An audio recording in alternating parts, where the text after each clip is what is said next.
Hello, my name's Justin. I am the Adult Services Manager at the Lamont Public Library, and today I would like to show you how to use Zoom. Zoom is a software that a lot of people have been using during the COVID lockdown. The library has also been using it to host our virtual programs. It's basically a meeting software where you can create your own meetings and have people join when you send them invitations, or you can join other people's meetings with a click of a button.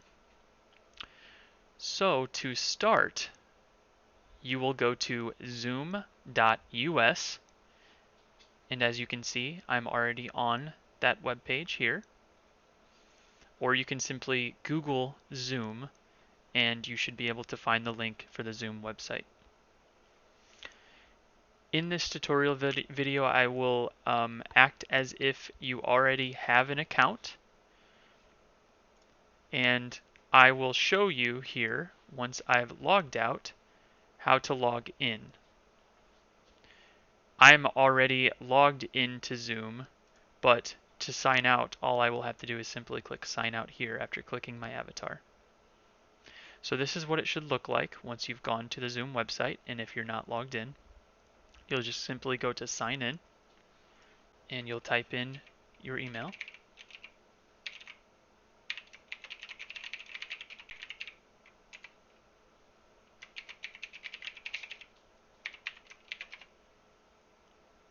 And it will take you to your profile page. Your profile page is where you can see your name, the department if you've set that up. A lot of information here you won't really need, like you may need your personal meeting ID in some instances. You can see your sign-in email here. It is encrypted, so not everyone can see it, but if you click show, it will show it. And you can also edit all of these things by using the edit feature over to the right. You can also change what language you're using, your sign-in password, and a few other things here like your sign-in device. And here you can sign me out of all of your devices if you ever wish to do so. So to begin, I'm going to show you how to create a meeting, schedule a meeting, invite others to a meeting, and then show you some features of Zoom once you're in the meeting. So what you can do first is, if you see over here on the left hand side, you'll see a lot of different options. You can click meetings here, and it will show you a list of all of the meetings that you already have scheduled. If you've never scheduled a meeting before, this of course will be empty. To schedule a meeting, you have two options. From any page that you're on the Zoom website, you can click schedule a meeting here up in the top right hand corner, or if you're in your meetings page, you can simply click schedule a meeting. So I'll click schedule a meeting, and this is where you create your meeting. Here under topic, I can just type in the name of the meeting. I'll just go ahead and say Justin's meeting. And then in the description, this is an optional description, but I'll go ahead and type in, this is a meeting to show how to use Zoom. So for when, that's simply when you'd like to schedule it for. You can start it before the schedule time if you'd like. I'll go ahead and leave it on January 27th at 5 o'clock because that's in 45 minutes from now. You can schedule the duration. I have it set as 1 hour. Now something to remember is Zoom is a free service up to a point. People that have not paid for this service will only be able to schedule 40-minute meetings at first. If you have paid for this service, then you can schedule 1 hour or more. So since we have paid for the service at the library, we have an hour. You can set the time zone. It's at Central Time, so I'm not going to worry about that. You can schedule recurring meetings if you'd like by clicking this option here, and then you can set what it's going to recur to, where it repeats, and where it ends. But I'm not going to make this a recurring meeting.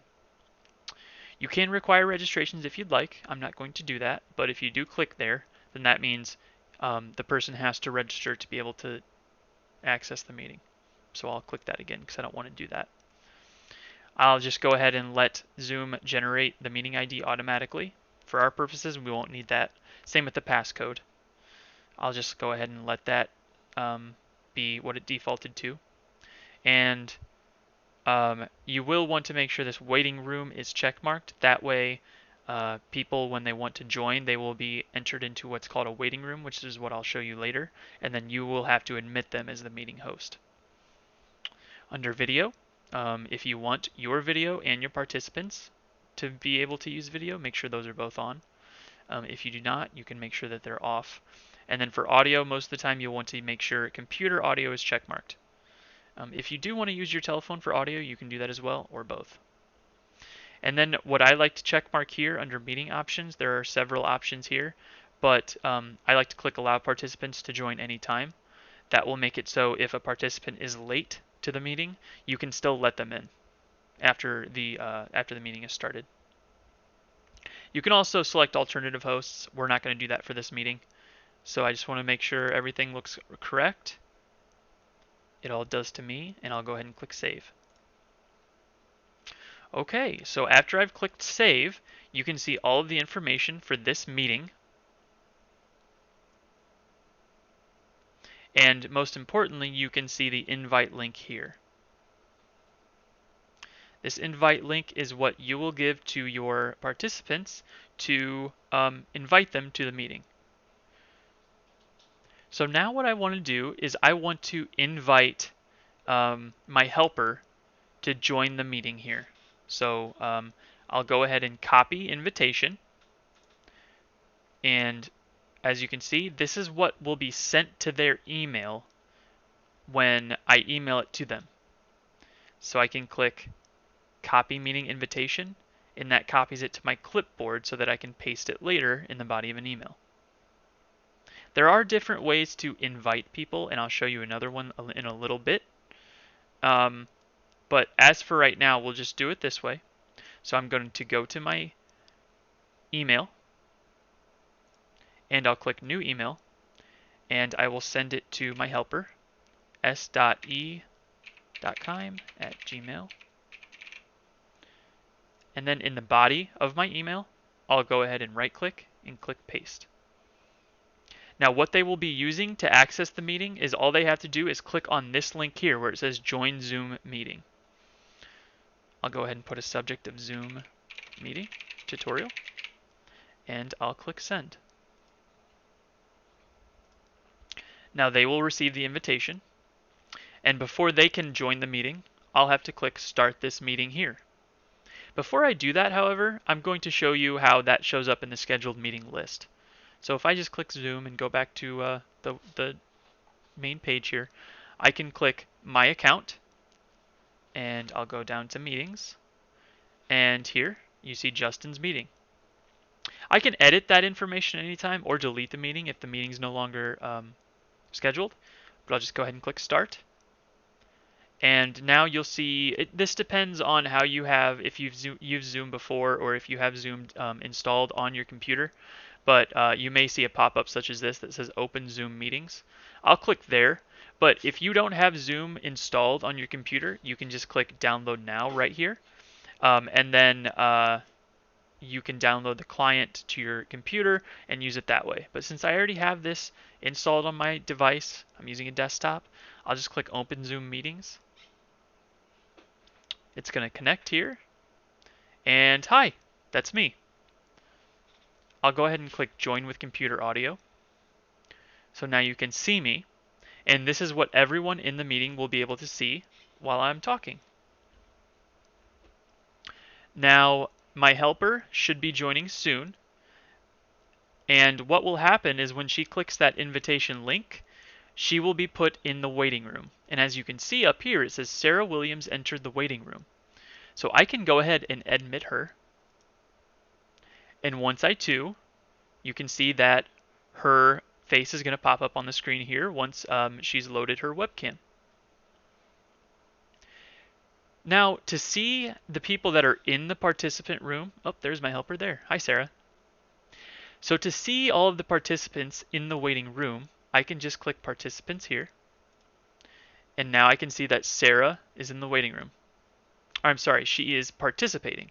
She was in the waiting room before I accepted her and admitted her into the meeting. Sarah, you can go ahead and stop your video at any time now.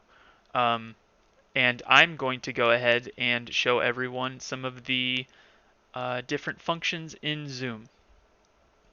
So we'll just go down the list here. First, I'll go ahead and maximize. You can use this maximize button here to make it full screen. And down at the bottom here, these are all of the different functions for Zoom. First, there's the audio option. If you click where it says mute, it will mute your voice. See, you couldn't hear me talk because I muted my voice. That's how you just mute yourself quickly. But if you want to change where your voice is coming from, or where what speaker you're going to designate Zoom to use, you can. I have a lot of different options here. Your list is going to look different from mine, but just know that the different options that you choose here will affect where your sound is going to come from for the speaker, or where your sound is coming from when it comes to your voice for the microphone. And same with video here. If I click stop video, you wouldn't be able to see me any longer. And if I click that little arrow, you can see the different options that I have for videos. I have multiple webcams, so I have the webcam that you can see me on here. So some of the other important features in Zoom is the Participants tab, which I told you about. Polls here, if you click polls, you can actually create questions and things for people to answer. You can click add question, and then you can go ahead and set up questions however you'd like.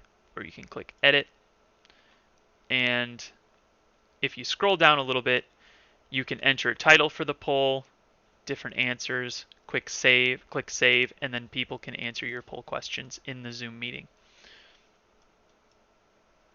So I can X out of that since I'm done with the polls. If you click chat here, it will show you chat options. So there are different things that you can do with chat. If there are too many people chatting at once and you don't want to see it, you can click mute all, and that would mute all of the current participants, and that actually mutes them from speaking also. But if I wanted to say hello to everyone in the chat, Sarah's the only one here right now, but if there were multiple people in my meeting, all I would have to do is go ahead and say hi. And it looks like Sarah's also said hi to me back. Hello, it's good to see you, Justin. Hello. But say that there's multiple people in the room. And say I just wanted to talk to Sarah. There's a way to whisper to her, or what's called a direct message. So down here where it says to everyone, if I click where it says everyone, I can click Sarah Williams, and I can actually just say hi to Sarah. I say hi and then hit enter on my keyboard.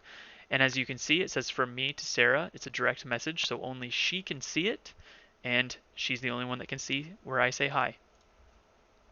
You can also link to files in the chat by clicking File here. And you can choose your computer if you have a file on your computer that you'd like to link to. And you can choose a file to link, and they would be able to see it in the chat. You would just click the file and click open, and then it would be available. There are other options where you can set, who can chat and how. I have it set to participants can chat with everyone, but if you don't want participants to be able to chat to everyone, you can kind of change that here as well. Okay, so on to other things. Down in the bottom here, you can also see record. If you click record, you can record the entire meeting on your computer. You would click record on this computer, and as you can see up in the top left-hand corner, it's recording. Now, that file will be saved on your computer and also on your Zoom account, and there is a recording option in your My Account page where you can view all the past recordings. You can pause the recording if you'd like by clicking the little pause button. You can see it says recording paused, and then if you want to continue the recording, you just click the resume recording button. If you want to stop the recording altogether, which is what I'm going to do now, simply click stop recording, and that's all there is. So next, there's the breakout room function where you can create breakout rooms. So say there were 4 or 5 people in my meeting, and I wanted them to kind of meet in pairs. I can click breakout rooms, and then I can assign different breakout rooms where they would go to speak amongst themselves, and then I can then bring them back. Since I just have Sarah helping me right now, I won't create any, but that's a helpful feature. And if you have any questions about that or anything else that I'm talking about in this tutorial, go ahead and ask me. My name's Justin at the Adult Services Desk, or any other librarian in the Adult Services Department, and we can all help you. And then there's also the reactions button. You can raise your hand, or you can click thumbs up. What that does is, see up here under participants, you can see, well, that's not my name, that's another employee's name, Chris, but you can see that there's like a little hand that's up there. That means, hey, I have a question, and that can show the host that you'd like to speak. That might be a missed feature. I don't know. I don't find it all that useful, but you may. So that's just how to use your reactions. And then you can also click lower hand, and that will take your hand away from up there. So the final little function that I want to show you here is what's called a screen share. Screen share can be useful if you want the participants in your room to be able to see your screen and not your video, and that way you can show them what's on your screen. So if I click screen share here, you can choose what screen you want to be shared. I'll say I want screen 2 to be shared because I have multiple displays, I have multiple monitors. You might just have screen 1. It's going to look a little different. But then you can just click share, and then you can see Sarah can see exactly what's on the screen that I'm showing her. As you can see here, that's just my recording software, so it's not very exciting. But you can see that, well, I'm not sure exactly if you can see it, but what it shows on my screen is you are screen sharing. I can click stop share, and that will bring it back to my face, and that's just how you share a screen. That's helpful in a lot of different ways. So finally, what I wanted to show you is how to mute others, or there are also more options up here. So Sarah up here, if I put my cursor over her name, I can, if she has me muted, I can ask her to unmute me by clicking ask to unmute, or there are more options where I can rename her in the chat, put her in a waiting room, remove her from the meeting altogether, and all kinds of different things like that. Or you can just ask to start video or chat from here. And then one last thing I wanted to show you in Zoom was how to view. Oh, yep, there's Sarah renaming herself. And you can see she renamed herself to I can rename myself too. So I wanted to show you the viewing option. So there are different ways to view options, or to view the participants in your room. Right now, I have it what's called a gallery mode, where I can see everyone in the room on the same screen, so I can see myself and Sarah. But if I go up here to view, I can also click full screen, which would bring everything to a full screen. You wouldn't see the chat or anything like that. But I can also do what's called a speaker view. So that means I'll see myself in the top right-hand corner, and then I'll see whoever is speaking at the time automatically a lot larger. I only have Sarah here, so it's a little hard to show you now, but if you had 2 or 3 people, Zoom will automatically recognize when those people start speaking, and then they will show up large on your screen. So it's almost like you're turning your head to that person. It's a very cool feature. To go out of that, I'll click escape on my keyboard to get out of full screen mode, and then I can click view again and gallery view to go back to a gallery view. Then to end a meeting, finally, all you will have to do is click end down in the bottom right hand corner, and there are a few options you have. You can end the meeting for all. That will just completely end the meeting altogether, or you can just click leave meeting, where you will simply leave the meeting, and then people can stay in the meeting after you until the meeting time is up. So I'll just go ahead and end the meeting for all. And as you can see, it says convert meeting recording because I recorded the meeting. But I'm just going to cancel that because I don't need to save it. And then it will open where it's saved on my computer. I think I'll just go ahead and delete that as well. Now these are some leftover windows from my poll. And this looks like my meeting. Okay, so next in this tutorial, I would like to show you how to join a meeting yourself. This will be useful when the library sends you virtual programming invitations, which we do for all of our programs right now. As of this recording, in the future we will not, and we will go to in-person programs again.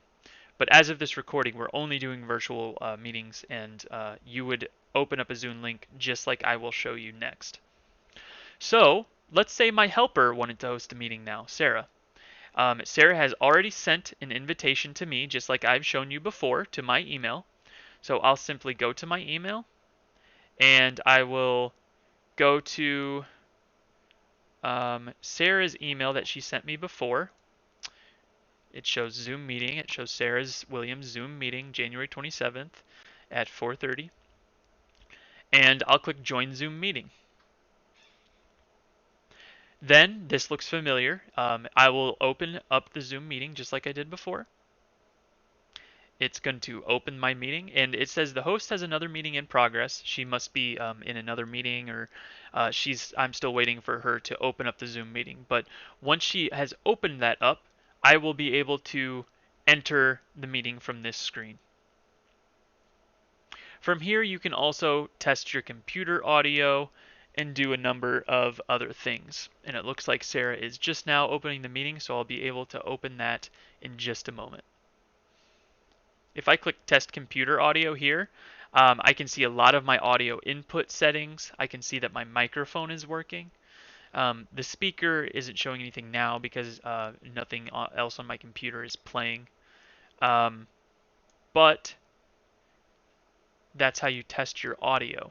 You can see that audio setting going back and forth. That's because my voice is moving. There are also some other settings that you can use. You can click General or Video. You can see my video. You can change background and filters, which is really fun. They even have video filters where you can do studio effects if you download them.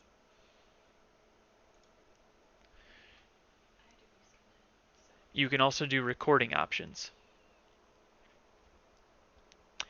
And I will be back in just one moment. Okay, so it says please wait, the meeting host will let you in soon. And Sarah should be letting me in at any moment. Okay, she's let me in. And as you can see her smiling face there. I will join with computer audio just like I did before. And I want to start my video.